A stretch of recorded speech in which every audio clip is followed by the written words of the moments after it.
देखिए, सुबह 8 सवा 8 बजे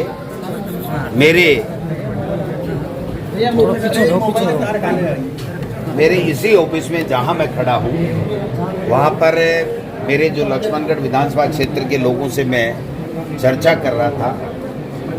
अचानक 4-5 ऑफिसर आए और मुझे खड़े खड़े कहा कि आप ही डोटासरा जी हैं। मैंने कहा जी हाँ।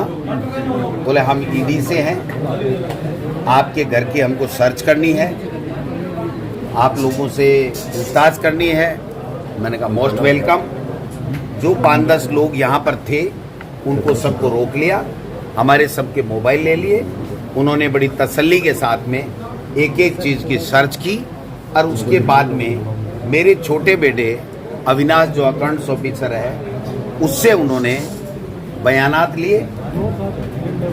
कहीं भी कुछ भी न 1 रुपया मिला, न कोई किसी तरीके का कोई डॉक्यूमेंट उन्होंने सीज किया।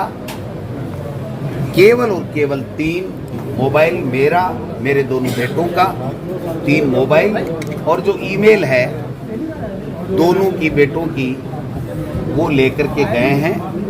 और मेरी ईमेल उनसे खुल नहीं पाई, उसको डिलीट नहीं करने का मेरे से एफिडेविट लेकर के गए हैं। इसके अलावा कुछ भी मेरे यहाँ से नहीं मिला।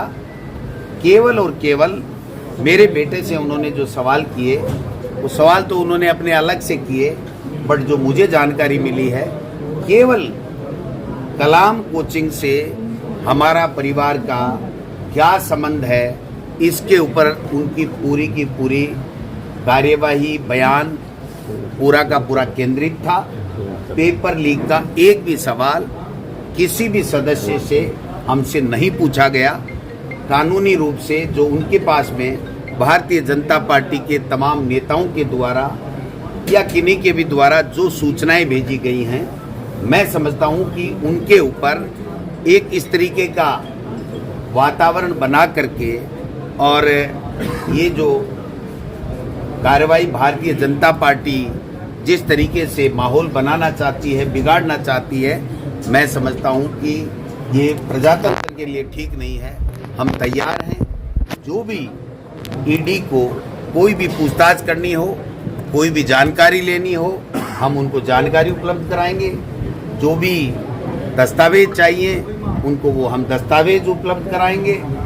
अगर कहीं भी एक आलपिन की नोक जितना भी हमारा किसी पेपर लीक में किसी भी परिवार के सदस्य का अगर कोई इन्वॉल्वमेंट पाया जाए तो हम लोग पूरी तरीके से स्पष्ट करना चाहते हैं कि न तो हमारा पेपर लीक से कोई संबंध है, न हमारा कलाम कोचिंग से कोई संबंध है।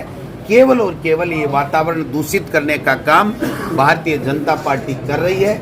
इसका हम मुंहतोड़ जवाब देंगे और जनता के बीच में जाएंगे, जनता को इनकी सच्चाई बताएंगे और जो जनता फैसला करेगी वो फैसला हमें स्वीकार होगा। कल हम लोग मुख्यमंत्री जी, मैं, रंधावा जी, सब लोग चर्चा करेंगे कोर कमेटी में कैसे इलेक्शन को आगे लेके जाना है। ये हमारा टाइम वेस्ट करना चाहते हैं, हमको प्रेशराइज करना चाहते हैं, हमको डराना चाहते हैं। न हम डरने वाले हैं, न प्रेशर में आने वाले हैं।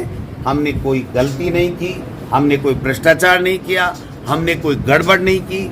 न पेपर लीक से हमारा कोई संबंध है, न कलाम कोचिंग से हमारा संबंध है। उसके बावजूद भी जो जानकारी या जो जांचें जो ईडी को करनी है उसमें हम पूरा सहयोग करेंगे। ये मैं आपको आश्वस्त करना चाहता हूँ, मीडिया के माध्यम से बताना चाहता हूँ कि अगर कोई भी कार्रवाई कोई भी राज्य सरकार की एजेंसी या केंद्र के सरकार की एजेंसी करेगी, उसका हम पूरा समर्थन करेंगे, पूरा सहयोग देंगे।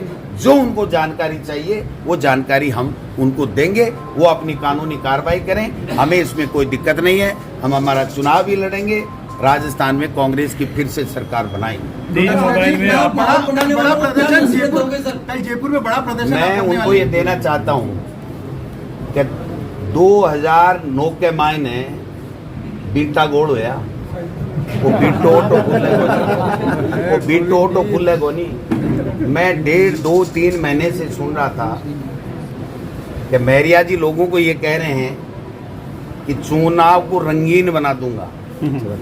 अगर यही रंगीन था तो महरिया जी ने बहुत बड़ी गलती कर दी। अगर यही इसी कार्रवाई से की अपेक्षा से अगर सुभाष महरिया जी मेरे सामने चुनाव लड़ना चाहते हैं, ये लक्ष्मणगढ़ की जनता है भाई साहब, बाप और बेटे और माँ जाए भाई का सा प्यार मुझे दिया और मैंने दिया है, समझे ना।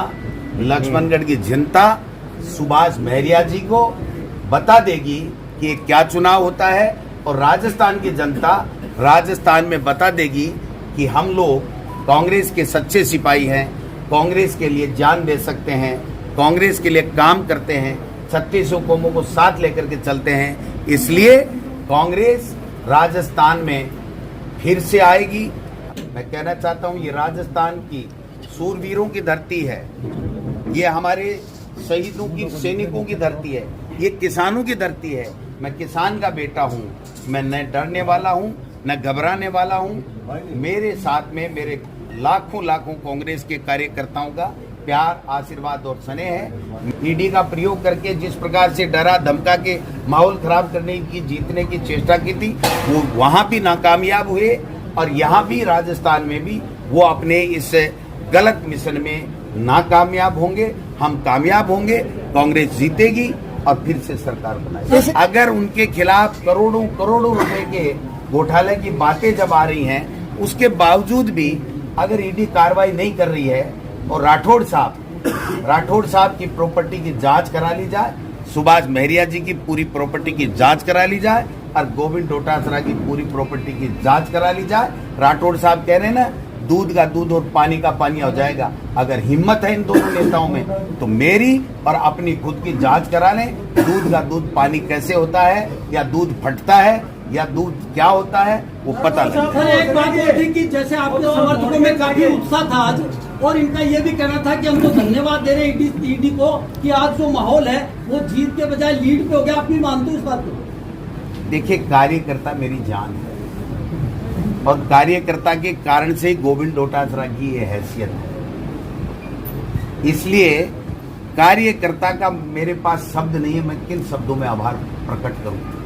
9 बजे से लेकर के रात को 9 बजे तक जिस प्रकार का जो प्रदर्शन, जो मेरे समर्थन में जो नारेबाजी और जिस प्रकार का जज्बा दिखाया, मैं मेरी जिंदगी नहीं, मेरा पूरा परिवार कभी जिंदगी में भूल नहीं सकता।